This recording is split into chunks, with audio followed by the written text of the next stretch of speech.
Let me read to you a passage from the 3rd chapter of St. Mark's Gospel, verses 20 to 21. It's the Gospel for Saturday of the 2nd week in Ordinary Time. St. Mark writes, "Then Jesus entered a house, and again a crowd gathered, so that he and his disciples were not even able to eat.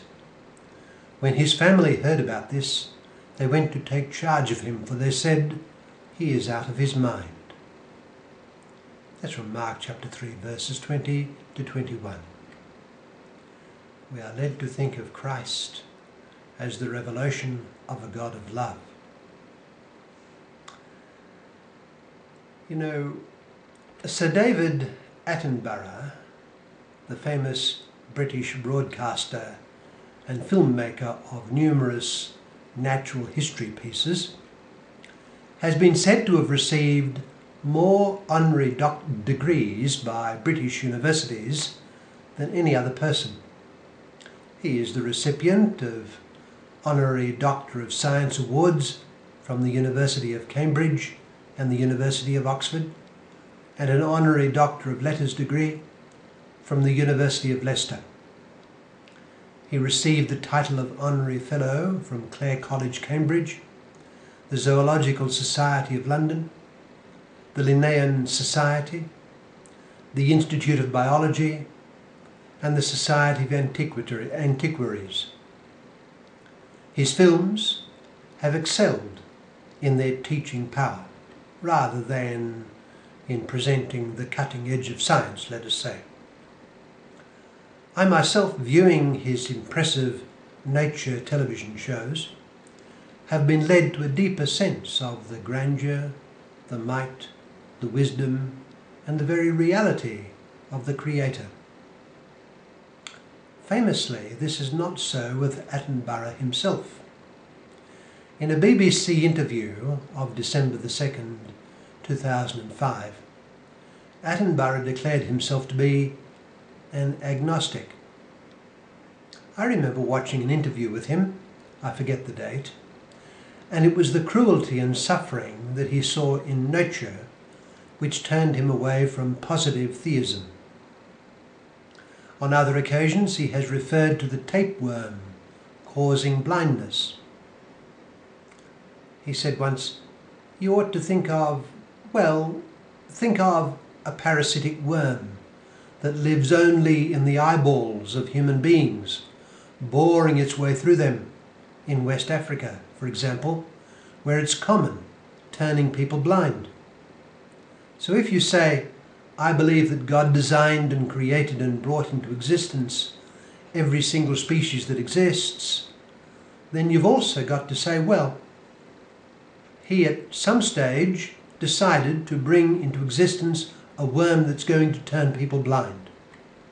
Now I find that very difficult to reconcile with notions about a merciful God, and I certainly find it difficult to believe that a God, superhuman, supreme power, would actually do that.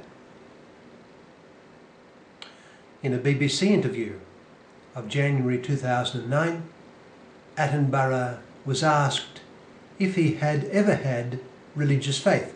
He said no. It seems that he never believed in God, nor were his parents religious. Well, he may be regarded as the typical secular Briton. Specifically, Attenborough does not see evidence for the being of a God. All this suggests that the world alone gives an ambiguous message to the one with certain starting points. Now all this may seem a long way from the point I wish to make, which derives from the gospel scene that I read earlier. To modern secular man, the being of God is a curious puzzle, an uncertainty, an unlikely proposition, unnecessary, and is scarcely engaged with the world, with the individual man, as would a living flesh and blood person. He is not committed to man, nor is involved with him. If he is somewhere around, he is out of sight, and to that extent is a non-entity. How the believer deals with such a position is a challenging question, but it at least requires the engagement of persons who are profoundly convinced of the reality of the God of historical revelation. That God is indeed involved. He is indeed engaged with man and his suffering. The testimony of historical revelation is that he is the only true God, and so involved was he in man's plight and in the world's plight that he became man to take upon himself the root cause of all the trouble, sin. And thus we are brought to our gospel scene today that I read earlier, in which we stand before the God of the universe become man. That's the scene. And what do we see him doing? He is utterly consumed with service for the people around him. He does not spare himself. He has no time on his hands. He has no time to eat, we read. He wishes to serve. This is the God of the universe, standing revealed for us all, the Attenboroughs included.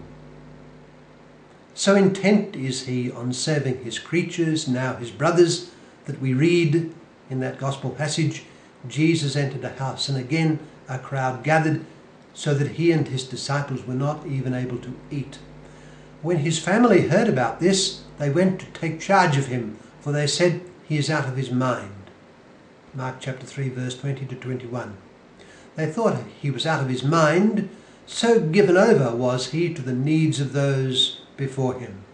He himself said to his disciples at the Last Supper, "He who sees me sees the Father." He said elsewhere to his enemies that the Father and I are one. What we see him doing here for love of the least is a powerful and entirely true reflection of the attitude of the Most High, the origin of that world which Sir David Attenborough has portrayed so effectively. Attenborough forgot the revealed teaching on the fall of man. But all that aside, the point at hand is what our gospel scene of Jesus Christ in action reveals to us of God. God is at the service of man.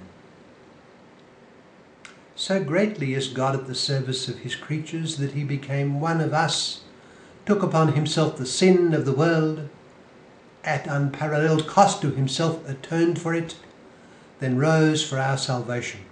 He gives himself for us in the Eucharist, abiding in our tabernacles night and day under the humblest of appearances, giving himself to us in the sacraments, and most of all in the Mass, which is Calvary made present.